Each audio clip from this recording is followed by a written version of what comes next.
सतगुरु के साजी नवाजी सात संगत जी, प्यार से कहिए धन निरंकार जी। महापुरुषों, समय के सतगुरु, समय के मुर्शद, समय के पैगंबर सतगुरु माता सुदीक्षा सबिंदर हरदेव जी महाराज 20 दिसंबर 2018 उदयपुर राजस्थान में अपने मुखारबिंद से फरमाया, सत संगत जी प्यार से कहिए धन निरंकार जी। सत संगत जी, आज यहाँ उदयपुर आकर बहुत ही खुशी मिल रही है। ब्रह्मज्ञानी का जीवन ऐसा हो जाना चाहिए कि जो भी उससे मिले उसे मिलकर खुशी मिले। अगर हम किसी को मिलते हैं और उनसे अपशब्द या कड़वी बातें बोलते हैं तो वो व्यक्ति ज्यादा देर तक हमारे करीब नहीं रहेगा।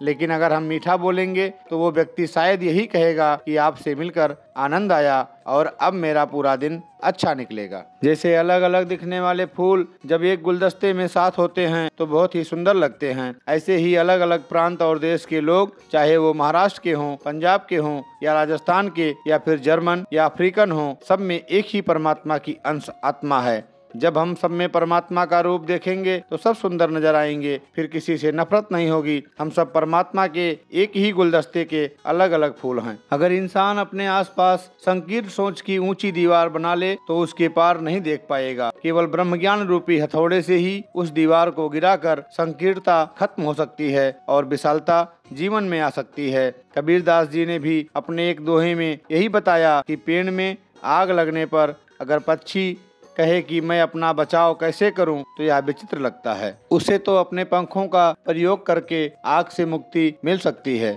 ऐसे ही हर मानव के पास यह विकल्प है कि वो ब्रह्म ज्ञान पाकर मुक्त हो सके। अमीर हो या गरीब, किसी भी जात या संप्रदाय का मानव हो, वो ब्रह्म ज्ञान की दात पा सकता है। मीराबाई जी और कबीर दास जी ने भी अपने सतगुरु से इस समझ को पाकर उत्तम अवस्था प्राप्त की। फिर वो एक रोशन मीनार बन गए, खुद भी रोशन हो गए और दूसरों को भी रास्ता दिखाते रहे। सिकंदर बादशाह का भी उदाहरण हम बचपन से सुनते आए हैं कि उसने जीवन में कितनी ही जमीन जायदाद प्राप्त कर ली, पर मौत के समय वह भी खाली हाथ ही गया। इसी तरह हर मनुष्य खाली हाथ ही आया और खाली हाथ ही जाएगा, लेकिन ब्रह्मज्ञानी खाली हाथ नहीं जाते, क्योंकि वह इस परम पिता परमात्मा की पहचान रूपी धन से मालोमाल हो जाते हैं। इंसान अपने लालच की पूर्ति कभी नहीं कर पाता। स्कूल में दासी ने एक कहानी पढ़ी थी, how much land dose a man need, जिसमें एक व्यक्ति को कहा गया कि सूर्य उदय होने से लेकर सूर्यास्त तक जितना भी समय है उसमें जितनी जमीन पर वो चल पाएगा वो सारी जमीन उसकी हो जाएगी। लालच में चलता चलता वो अंत में इतना तेज दौड़ा कि सूर्यास्त तक बेहोश होकर गिर पड़ा